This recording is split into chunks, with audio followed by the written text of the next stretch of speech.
Hello friends, welcome back to my channel. তো বন্ধুরা, আমরা এটা প্রত্যেকেই জানি যে আমাদের সুপারস্টার জিতের একটা হিউজ ফ্যান ফলোয়ার্স রয়েছে আর কি বাংলাদেশে। আমাদের এপার বাংলাতে জিদ্দাকে নিয়ে যে পরিমাণ ক্রেজ ফ্যানেদের মধ্যে রয়েছে বা আমরা যেটা দেখি অ্যাকচুয়ালি, সেটা কিন্তু ওপার বাংলাতেও রয়েছে। ওপার বাংলাতেও জিদ্দাকে নিয়ে সেরকমই ক্রেজ, সেরকমই পাগলামি রয়েছে। সেখানে বড় বড় ফ্যান ক্লাব রয়েছে, বিভিন্ন সোশ্যাল মিডিয়াতে পেজ রয়েছে তাকে ঘিরে, জিদ্দাকে ঘিরে। এপার বাংলাতেও সেম।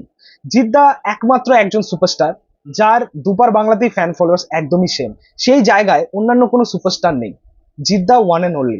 আপনারা দেখুন, জিদ্দা যখন একের পর এক সিনেমা বাংলাদেশে মুক্তি দিয়েছিল, বাদশা দা ডন, বস টু, সুলতান দ্য সেভিয়ার, এই প্রত্যেকটা সিনেমা এপার বাংলাতে কিরকম চললো না চললো সেটা বড় কথা নয়, ওপার বাংলাতে কিন্তু হেভি চলেছে।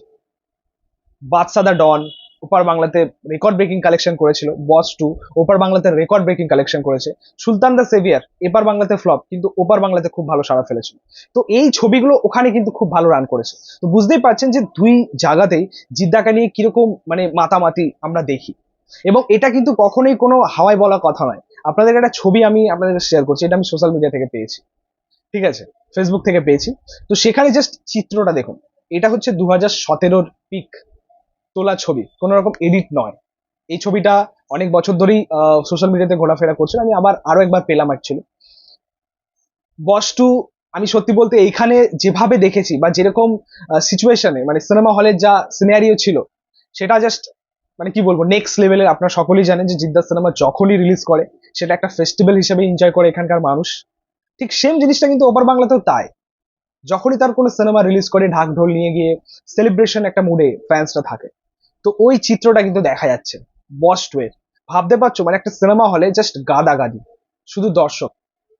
যে চিত্রটা এখন আমরা খুব কম দেখি, মানে এই সময় আমাদের এই পার বাংলাতে খুব কম দেখি, কারণ সিঙ্গেল স্ক্রিনে সেরকম বলবালা নেই এখন। এখন যা হবে সব মাল্টিপ্লেক্সে, বাট চিত্রটা হয়তো সেই জায়গায় তেমনটা নেই। বাট বাংলাদেশে অবশ্যই রয়েছে, বাংলাদেশে সিঙ্গেল স্ক্রিন রয়েছে। হ্যাঁ, সেখানে বড় বড় সুপারস্টারদের সিনেমা রিলিজ করে, সেগুলো খুব ভালোভাবে চলে। সেটা আমরা দেখি, অ্যাকচুয়ালি প্রায়শই দেখি। বাট এবার বাংলাতে সেটা হয় না। এবার বাংলাতে হয় সেটা হচ্ছে প্রথম এক সপ্তাহ সুপারস্টারদের সিনেমা, যেমন আমাদের জিদ্দা, যেমন আমাদের দেবদা। এদের সিনেমা আসলেই সেরকম মানে একটা একটা ফেস্টিভ্যাল আকারে সবাই এনজয় করে, বা একটা সেলিব্রেশন মুডে আমরা দেখতে পাই, মানে আলাদাই, মানে তারা সিনেমা হলটাকে স্টেডিয়ামে পরিণত করে আর কি। তো এটা কিন্তু আমরা দেখি। আর এটা দুপার বাংলাতে কিন্তু জিদ্দার ক্ষেত্রে সমান। জিদ্দার সিনেমা নিয়ে কিন্তু দুপার বাংলাতে একটা আলাদাই ক্রেজ থাকে। এবং প্রত্যেকে, জিদ্দা এখন সিনেমা করছে না, সিনেমা থেকে দূরে আছে, আমরা সকলেই জানি। আপকামিং বেশ বড় বড় কিছু সিনেমা আসছে জিদ্দার। লায়ন আছে, কেউ বলে বিপ্লবী, কেউ বলে ডাকাত আছে, তারপর আরো একটা সিনেমার কথা চলছে। তো এই ছবিগুলো যদি বাংলাদেশে মুক্তি পায়, তো অবশ্যই সেগুলো ধামাকা হবে। এবং সত্যি আমাদের মতো কিন্তু তারাও ওয়েট করে আছে, অধীর আগ্রহে ওয়েট করে আছে এবং এক্সাইটেড জিদ্দার সিনেমা দেখার জন্য। তারাও কিন্তু নিরাশ, তারাও দুঃখিত যে জিদ্দার সিনেমা কেন আসছে। অ্যাকচুয়ালি আমাদের জিদ্দার বাংলাদেশের জন্য কিছু সিনেমা করা উচিত ছিল।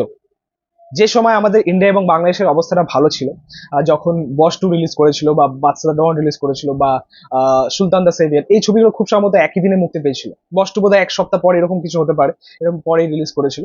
বাট একদমই মানে কাছাকাছি সময় রিলিজ করেছিল আর কি বাংলাদেশ, ঈদ উপলক্ষে খুব সম্ভবত। তো জিদ্দার উচিত ছিল যে কন্টিনিউয়াসলি কিছু সিনেমা করা, যেগুলো বাংলাদেশে মুক্তি পেতে পারে। তাহলে দেখতেন যে আজকে আমরা অন্য সুপারস্টারের ক্ষেত্রে যে ফ্যান ফলোয়ার্সটা দেখতে পাই বাংলাদেশে, ঠিক সেম ফ্যান ফলোয়ার্স কিন্তু আমাদের জিদ্দার জন্য হতো। এবং অবশ্যই এটা কখনোই অস্বীকার করা যাবে না যে জিদ্দার বাংলাদেশে কিন্তু ফ্যান ফলোয়ার্স কম নেই। ভাই, বিশাল আছে, বিশাল যথেষ্ট আছে। যেটা সত্যি বলতে আমরা অন্যান্য সুপারস্টারদের ক্ষেত্রে দেখি না। এরকম অনেক সিনেমা ওপার বাংলায় চলেছে, এপার বাংলায় ওয়ার্ক করেনি। রিসেন্টলি অনেক সিনেমার উদাহরণ রয়েছে, আপনারা হয়তো জানেন। এছাড়া এখানকার সুপারস্টারের কিছু সিনেমা ওপার বাংলাতেও রিলিজ করেছে, সেগুলো সেরকম চলেনি, ওয়ার্ক করেনি। কিন্তু জিদ্দার সিনেমা ওয়ার্ক করে। জিদ্দার অ্যাকচুয়ালি ওই ফ্যান ফলোয়ার্সটা রয়েছে, ওই ক্রেজটা রয়েছে ফ্যানেদের মধ্যে জিদ্দাকে নিয়ে। তো যাই হোক, এই চিত্রটা যেটা আমরা দেখলাম বস টুর একটা ছবি, অনেক পুরনো 2017-র ছবি, যেটা সত্যি খুব ভালো লাগলো। এই যে দিনটা আর কবে ফিরবে সেটার জন্য ওয়েট করে আছি। অ্যাকচুয়ালি এটার খুব দরকার আছে, জিদ্দার সেই পাওয়ারটার দরকার আছে, কারণ এখন সবাই জিদ্দাকে হালকায় নিচ্ছে। ভাই, তারা জানে না যে জিদ্দা আসলেই ওজি, সবার ওজি। তো যাই হোক, এই ছিল বলার, এই ছিল রিয়াকশন এই বিষয়টার উপরে।